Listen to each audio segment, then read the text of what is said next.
ঢাকা বিশ্ববিদ্যালয় কেন্দ্রীয় ছাত্র সংসদ ডাকসু নির্বাচন আগামী 30 অক্টোবর পর্যন্ত স্থগিত করেছে হাইকোর্ট। কিছুক্ষণ আগে কিন্তু হাইকোর্টের বিচারপতি হাবিবুল গনির নেতৃত্বাধীন হাইকোর্টের একটি বেঞ্চ সে আদেশ দেন এবং এই আদেশের পরে কিন্তু আমরা দেখেছিলাম যে ডাকসুতে যে সকল প্রার্থীরা রয়েছেন তাদের মধ্যে কিন্তু নানা ধরনের ভিন্ন প্রতিক্রিয়া দেখা দিয়েছে এবং ঠিক সেই সময়ে কিন্তু নির্বাচনী ইশতেহার ঘোষণা করছিলেন ঐক্যবদ্ধ শিক্ষার্থী জোটের ব্যানারে শিবির মনোনীত যারা প্রার্থী ছিলেন তারা কিন্তু তাদের যে 36টি ইশতেহার সেটি তারা তখন ঘোষণা করছিলেন। ঠিক সেই সময়ে কিন্তু আমরা দেখেছিলাম যে হাইকোর্টের যে হাইকোর্ট থেকে যে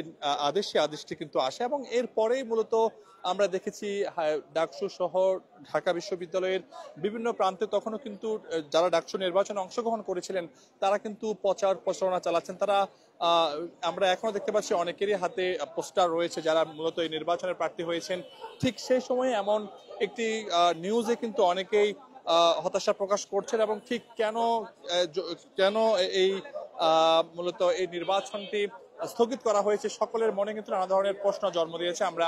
এমনটি দেখতে পাচ্ছি এবং ডাকসুতে এই মুহূর্তে বিভিন্ন প্যানেলের যে সকল প্রার্থীরা রয়েছেন তারা কিন্তু এখানে রয়েছেন, আমরা এমনটি দেখতে পাচ্ছি এবং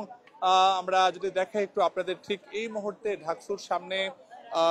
যারা বিভিন্ন প্যানেল থেকে প্রার্থী হয়েছেন ডাকসু নির্বাচনে তারা রয়েছেন এবং তারা বিভিন্ন ধরনের প্রতিক্রিয়া জানাচ্ছেন। যেহেতু সব কিছু চূড়ান্ত হয়েছিল এবং আগামী 9 সেপ্টেম্বর মূলত ডাকসু নির্বাচনের যে ভোট গ্রহণ সেই ভোট গ্রহণ অনুষ্ঠিত হওয়ার কথা ছিল, কিন্তু হঠাৎ এই খবরে যে সকল প্রার্থীরা রয়েছেন সে সকল প্রার্থীদের মনে নানা প্রশ্ন জন্ম দিয়েছে। হঠাৎ করে হাইকোর্টের এই আদেশ ঠিক যারা প্রার্থী রয়েছেন তারা নানা ধরনের হতাশা প্রকাশ করছেন। এই মুহূর্তে আমরা একটু দেখাচ্ছি আপনাদেরকে, যে দেখতে পাচ্ছেন নিশ্চয়ই যে ডাকসুর যে একটি নির্বাচনী সাজ রব, সেই নির্বাচনী সাজ রব কিন্তু অনেকটাই এই খবরের পরে আমরা যদি একটু দেখাই আপনাদের অনেকটাই প্রার্থীরা জড়ো হচ্ছেন ডাকসুর সামনে, সেই সঙ্গে বিভিন্ন প্যানেলের প্রার্থীরাও কিন্তু এখানে আসছেন এবং আমরা যদি একটু বিস্তারিত আপনাদেরকে বলি, মূলত আমরা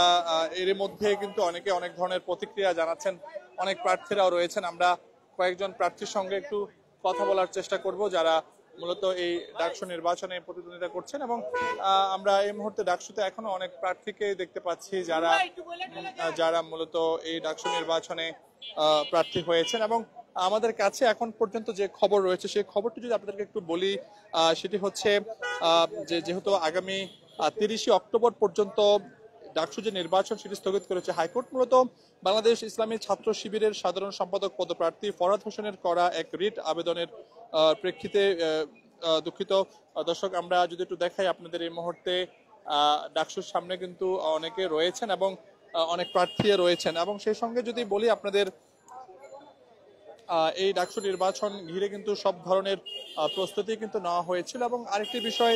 যদি আপনাদেরকে বলতে হয়, তফসিল অনুযায়ী কিন্তু আগামী 9 সেপ্টেম্বর ডাকসু নির্বাচনের যে ভোট সে ভোট অনুষ্ঠিত হওয়ার কথা ছিল। আমরা যদি একটু আপনাদেরকে আর একটু জানাই তাহলে নিশ্চয়ই আপনারা দেখতে পাচ্ছেন যে ডাকসু নির্বাচনের অনেক প্রার্থী কিন্তু এই মুহূর্তে তারা এখানে জড়ো হয়েছেন। আমরা আরেকটু আপনাদের দেখানোর চেষ্টা করছি এবং অনেক প্রার্থী কিন্তু এখানে রয়েছে। আমরা যদি একটু জানাই আপনাদের যে ঢাকা বিশ্ববিদ্যালয় যে কেন্দ্রীয় যে ছাত্র সংসদ ডাকসু নির্বাচন আগামী 30 অক্টোবর পর্যন্ত স্থগিত করেছে হাইকোর্ট। তফসিল অনুযায়ী ডাকসু কেন্দ্রীয় কমিটি ও হল সংসদ নির্বাচনগুলো আগামী 9 সেপ্টেম্বর হওয়ার কথা ছিল, কিন্তু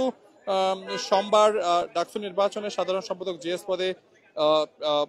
প্রার্থী এস এম ফরহাদের প্রার্থিতা বৈধতা নিয়ে রিট শুনানির পর হাইকোর্টের দ্বৈত বেঞ্চ এই আদেশ দেন। এস এম ফরহাদ বাংলাদেশ ইসলামী ছাত্র শিবির সমর্থিত প্যানেল ঐক্যবদ্ধ শিক্ষার্থী জোট থেকে প্রার্থী হয়েছেন।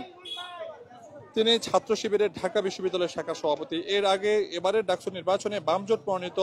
অপরাজয় 71 অদম্য 24 প্যানেলের মুক্তিযুদ্ধ ও গণতান্ত্রিক আন্দোলন বিষয়ক সম্পাদক প্রার্থী বিএম ফাহমিদা আলম রিটটি দায়ের করেন। দর্শক, আমরা যদি একটু দেখাই আপনাদের, এই মুহূর্তে ডাকসুতে অনেক প্রার্থী জড়ো হয়েছেন, সেই সঙ্গে আমরা অনেককে আমরা গণমাধ্যমে কথা বলতে দেখছি। আমরা একটু যারা রয়েছেন এখানে তাদের সঙ্গে কথা বলার চেষ্টা করব এবং আমরা যদি যেমনটা বলছিলাম শুরু থেকে অনেক প্রার্থী কিন্তু এই মুহূর্তে তারা নির্বাচনী প্রচারণা চালাচ্ছেন। ঠিক সেই সময়ে কিন্তু আমরা এমন একটি খবর গণমাধ্যমে দেখেছি এবং ডাকসু নির্বাচন স্থগিত করেছে হাইকোর্ট এবং আগামী 30 অক্টোবর পর্যন্ত কিন্তু এই ডাকসু নির্বাচন স্থগিতের আদেশ হাইকোর্ট দিয়েছেন। আমরা যদি একটু দেখাই, আপনাদের নিশ্চয়ই দেখতে পাচ্ছেন যে ডাকসুর সামনে গণমাধ্যম কর্মীরা রয়েছেন, সেই সঙ্গে যারা প্রার্থী তারাও রয়েছেন। আমরা এখানে অনেককেই দেখতে পাচ্ছি যারা মূলত এই ডাকসু নির্বাচনে প্রার্থী হয়েছেন এবং আমাদের কাছে এখন যে খবরটি রয়েছে এবং সবশেষ যে খবর আমাদের হাতে রয়েছে সেটি হচ্ছে আগামী 30 অক্টোবর পর্যন্ত ডাকসু যে নির্বাচন, সেই নির্বাচন স্থগিতের কথা বলা হয়েছে হাইকোর্টের যে আদেশ, সেই আদেশ থেকে।